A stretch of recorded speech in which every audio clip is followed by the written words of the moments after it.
কি ধন্যবাদ দিব আর কি বলবো, আমি বাকশক্তি হারিয়ে ফেলেছি। নবীজি বললেন, বাবা, এই পৃথিবীতে সবাই আমরা আদমের সন্তান, সে হোক না মুসলিম, অমুসলিম, হিন্দু, বৌদ্ধ, খ্রিস্টান, ইহুদি, নাসারা, আওয়ামী লীগ, বিএনপি, জামাত, জাতীয় পার্টি, জাসদ, বাসদ, খাসদ, যা আছে চরমনাই, জামাত ইসলাম, হেফাজত, যা আছে সবাই হলো আদমের সন্তান। কথা বলেন ঠিক কিনা? আদমের সন্তান তুমি, আমি। অতএব তোমাকে সেবা করা, তোমাকে যত্ন করা, তোমাকে সম্মান করা, শ্রদ্ধা করা আমি নবী, আমার জন্য নৈতিক দায়িত্ব, কর্তব্য। জোরে কর না মারহাবা।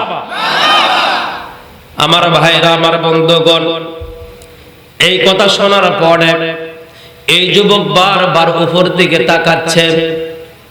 বাবা তার দাঁড়িয়ে আছে সাইডে, বাবার দিকে তাকায়, নবীজির চেহারার দিকে তাকায়। মুমূর্ষ অবস্থায় কখন না জানে মারা যায়, মারা যায়, মারা যায় ভাব। একবার নবীজির চেহারার দিকে তাকায়, আর একবার বাবার দিকে তাকায়। এমন সময় বিশ্ব নবী বিদায় নিয়ে চলে আসবে। আসার সময় যুবককে জড়িয়ে ধরে বলল, বাবা, যুবককে বলল, বাবা, এই দুনিয়াতে আমি তোমাকে সম্মান শ্রদ্ধা করতে পারলাম, এমন একটা মুসিবতের সময় আসবে, এমন একটা দিন আসবে যেই দিন তার স্ত্রী তার স্বামীকে স্মরণ রাখতে পারবে না, সন্তান তার বাবাকে স্মরণ রাখতে পারবে না। যে দলের জন্য বোকা হয়েছেন ওই দলের নেতা একদিকে, আপনার একদিকে, কোনো খবর থাকবে না রে দুলা ভাই।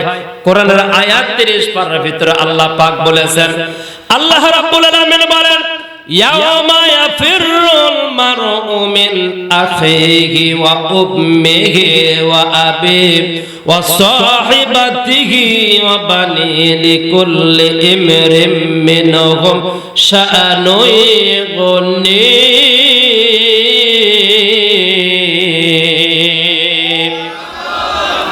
খবরদার, অন্ধ হয়ে যাবেন না।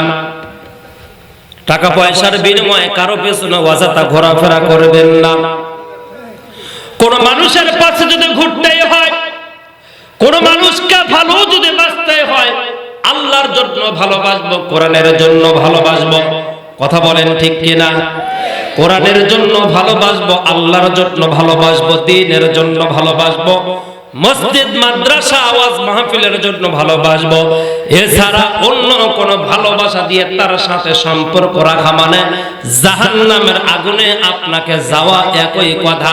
কারণ এই নৈতিকতা যাদের ভিতরে, এই আদর্শগুলো নাই, কোরআন নাই, হাদিস নেই, আল্লাহ নাই, রাসূল নাই, মনে রাখবেন আল্লাহ, রাসূল এবং কোরআন হাদিস থেকে বিচ্ছিন্ন যারা, শয়তানের বন্ধু তারা। দিনের কাম রাতে করতে তাদের কোনো সমস্যা নাই। স্বৈরাচারী কায়দায় যারা দুনিয়াতে আজ পর্যন্ত বেঁচে আছে, বিদায় নিয়েছে, ওরা সব সময়ের জন্য আল্লাহ, রাসূল, আলেম, ওলামাদের বিরুদ্ধে চলেছে। কথা কোন ঠিক কিনা? 30 পারা সূরা বুরুজ খুলে দেখেন, আপনার বাড়ির কোরআন আছে, ওই কোরআন নিয়ে আসেন আমার সামনে। ওমা নাকামু মিনহুম ইল্লা আইয়ুমিনু বিল্লাহিল আজিজিল হামিদ। আপনাকে গালি দেয় কেন? আপনাকে মারে কেন? আপনাকে দেখতে পায় না কেন? হে নবী, আপনি কি জানেন? কারণ হলো আপনি আমি নবীর কথা বলেন, এটাই হলো আপনার অপরাধ। কথা বলেন ঠিক কিনা? চোর ডাকাতকে ধরতে পারেন না, তাদের সামনে কথা বলতে পারেন না, রাস্তায় গাড়ি ঠেকাইয়া প্রতিটা দিন চাঁদা দিচ্ছে, রিভলভার ঠেকাইয়া চাঁদা নিচ্ছে, হাজারি করতেছে, রোড ব্রিজ কালভার্ট ঠেকানো মেরে খাচ্ছে, তাদের বিরুদ্ধে কথা বলতে পারেন না। আলেম ওলামাদের হক কথা আপনার সহ্য হয় না। উতুল্লিম বাদা যালিকা জালিম।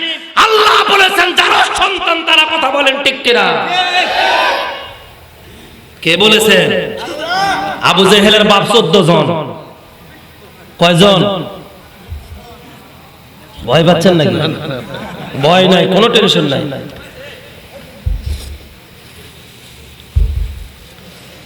এই ভাই,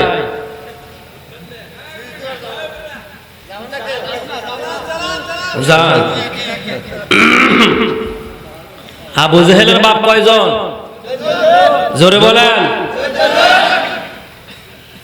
কোরআনের আয়াত নাজিল হয়েছে, উতুল্লিম বাদা যালিকা জানিম, যারা সন্তান।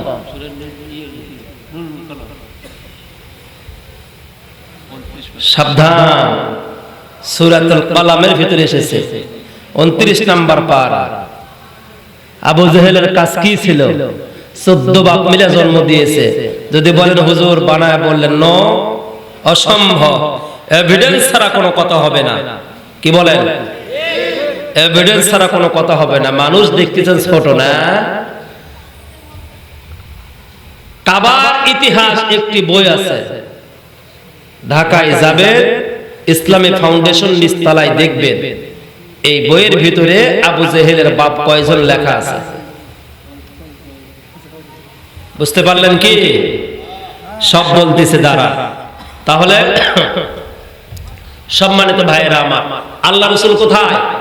ওই মুশরিক যুবকের, ইহুদি যুবকের বাড়িতে। রাসূল কারীম সাল্লাল্লাহু আলাইহি ওয়াসাল্লাম এবার আসবে, তার পূর্বে আল্লাহ রাসূল বলতেছে, বাবা এমন একদিন আসবে যেই দিন তোমার আব্বা আম্মা তোমাকে সুযোগ পাবে না একটু সহযোগিতা করে আল্লাহর জান্নাতে নেওয়ার। কিন্তু ওই দিন শুধুমাত্র আমি, সারা পৃথিবীর সকল নবী রাসূল ইয়া নাফসি ইয়া নাফসি বলবো, আর আমি শুধুমাত্র বলবো ইয়া উম্মতি ইয়া উম্মতি ইয়া উম্মতি। ওই দিন আমি সুপারিশ করা ব্যতীত জান্নাতে সর্বপ্রথম কেউই প্রবেশ করতে পারবে না আমার সুপারিশ ছাড়া। এই কথা বলার পরে এই যুবকের বাবা ছিল ইহুদিদের একজন প্রবীণ আলেম। তিনি তাওরাত, জাবুর, ইনজিল কিতাব জানতেন। এই যুবকের বাবা ইশারা দিচ্ছে যুবককে। যুবক বুঝতে পারে নাই বাবা কি বলতেছে। যুবক না বুঝতে পেরে বলতেছে, আপনি চলে যাচ্ছেন কিন্তু ওই স্যান্ডেলের দিকে, ওই স্যান্ডেলের দিকে তাকায়। নবীজি বলল, বাবা স্যান্ডেলের দিকে বারবার দেখো, কেন কি হয়েছে? বলে, আর মনে হয় দুনিয়াতে বাঁচবো না। আপনি চলে যাওয়ার পূর্বে যদি স্যান্ডেলটা আমারে দিতেন, আমি একটু বুকে নিতাম, মুখে নিতাম, জীবনের শেষবারের মতো আপনার একটু স্যান্ডেলের ঘেরানটা নিয়ে মরে যেতাম। সুবহানাল্লাহ। সম্মানিত ভাইরা আমার, নবীজি এই কথা শোনার সঙ্গে সঙ্গে যুবককে জড়িয়ে ধরলেন, বুকের সাথে জড়িয়ে ধরে বলল, বাবা তোমার স্যান্ডেলের সাথে আমার স্যান্ডেলের সাথে তোমার সম্পর্ক নয়, আমি নবীর কলিজার সাথে তোমার সম্পর্ক। আসো বুকের সাথে আসো। যেমনি বুকের সাথে নিয়েছেন, আব্বা বলে একটা চিৎকার দিয়েছে, আব্বা বলে চিৎকার দিয়েছে। বাবা সন্তানকে ইশারা দিয়ে বলছে, বাবা দেরি নয় রে, দেরি নয়, আর দেরি নয়। তৎক্ষণাৎ এই মুহূর্তে মুহাম্মদ ঘর থেকে বের হওয়ার পূর্বে বায়াতটা পড়ে নে, জীবনটা রক্ষা কর। কেননা আমি ইহুদিদের একজন প্রবীণ আলেম, ইনজিল, তাওরাত, জাবুর কিতাব পড়ে জেনেছি মুহাম্মাদের মতো একটা ভালো মানুষ এই পৃথিবীতে আর আগমন করে নাই, করবে না, আসা সম্ভব না। আমি শুধু দলের কারণে, ধর্মের কারণে, পেটের কারণে আমি বিসর্জন দিয়েছি আমার জীবনটাকে। আমার সন্তানদেরকে আমি নষ্ট হতে দিব না, আমার সন্তানদেরকে জাহান্নামের আগুনে যেতে দিব না। এই মুহূর্তে আমার সামনে তুই বায়াতটা পড়। নবীজি হাত বাড়ায়া দিলেন, সঙ্গে সঙ্গে যুবক মুসলমান হয়ে গেল। বলেন, আশহাদু আল্লাহ ইলাহা ইল্লাল্লাহু ওয়া আশহাদু আন্না মুহাম্মাদান আবদুহু ওয়া রাসূলুহু সাল্লাল্লাহু আলাইহি ওয়াসাল্লাম। বায়াত পড়ার পরে নবীজি যখন বিদায় নিয়ে চলে যাবেন, এই যুবকের বাবা তার বুকের উপরে এরকম ভাবে হাত দিয়ে ধন্যবাদ দিয়ে জানাচ্ছে, বাবা আমি যেইটা পারি নাই তুমি সেইটা পেরেছো, আমার দ্বারা যা সম্ভব হয় নাই তোমার দ্বারা তা সম্ভব হইল। ধন্য রে বেটা, ধন্য, ধন্য বেটা, ধন্য, তোমার জীবনটাই ধন্য। জোরে কন্যা মারহাবা।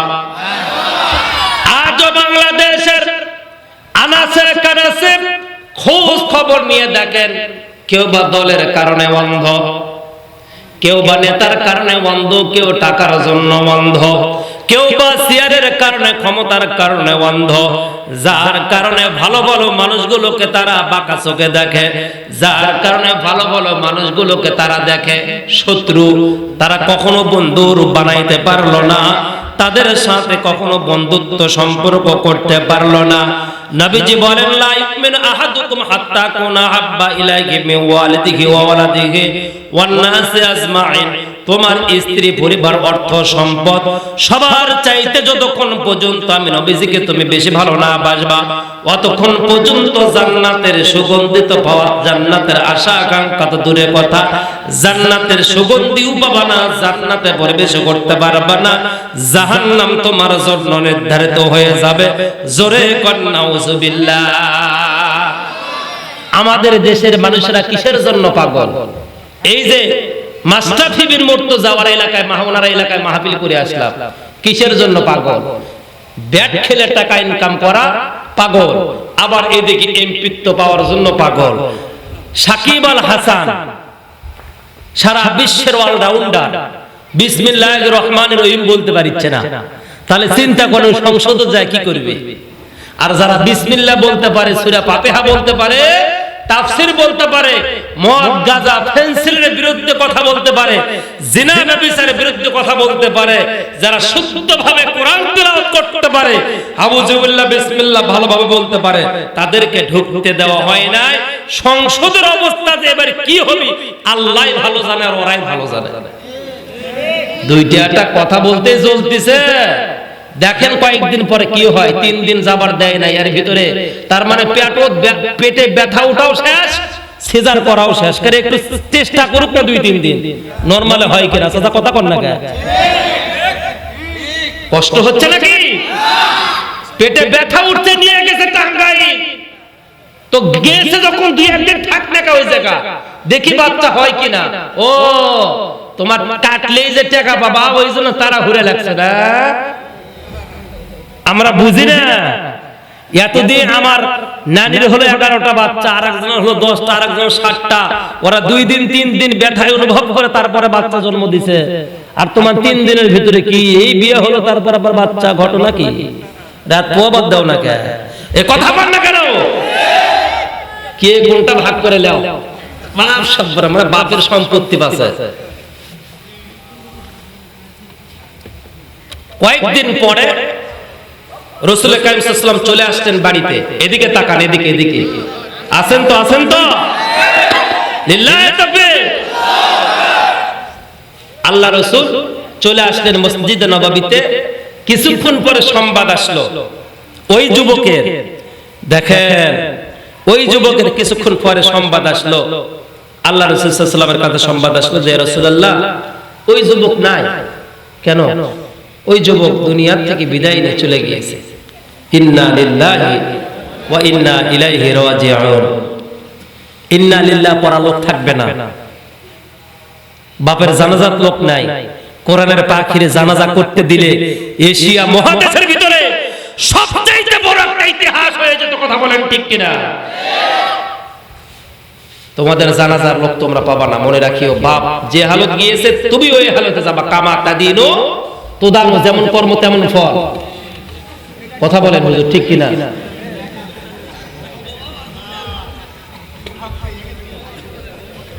নবীজি সাহাবাদেরকে বললেন জানাজা আমি করব। কে করবে?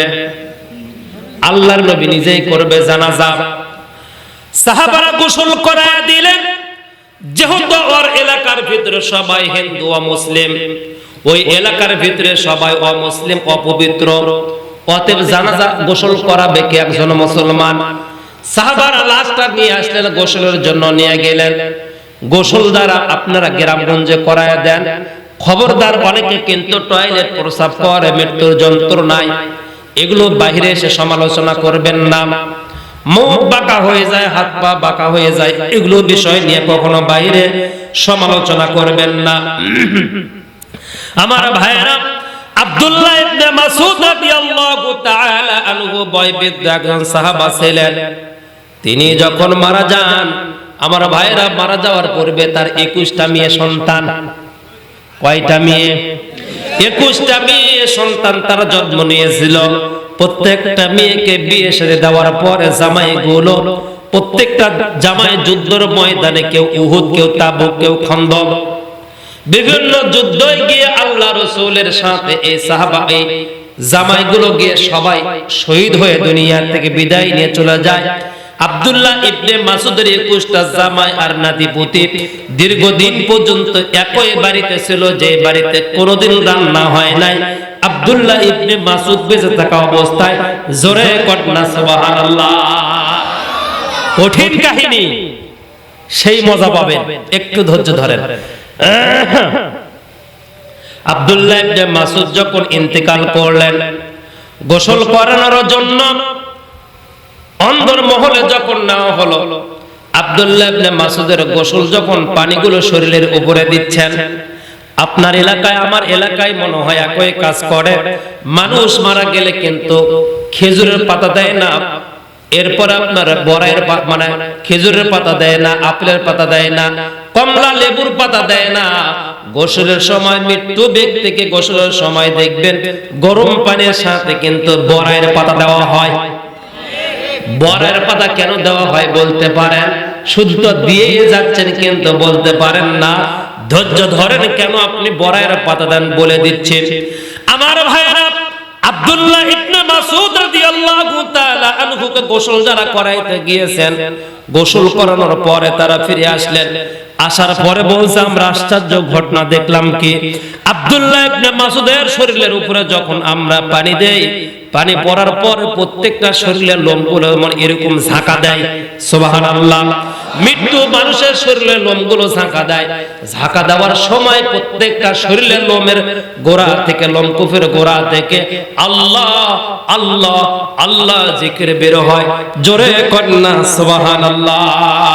সুন্নাত নয় শুধু কি, সুন্নাত নয় শুধু দাওয়াতের মেহমান, সুন্নাত নয় শুধু খাওয়া শেষে মধুপান, আরো কিছু সুন্নাত আছে তুমি জানো কি, জানলেও জীবনে কখনো তা মানো কি। আরো কিছু সুন্নাত আছে তুমি জানো কি, জানলেও জীবনে কখনো তা মানো কি।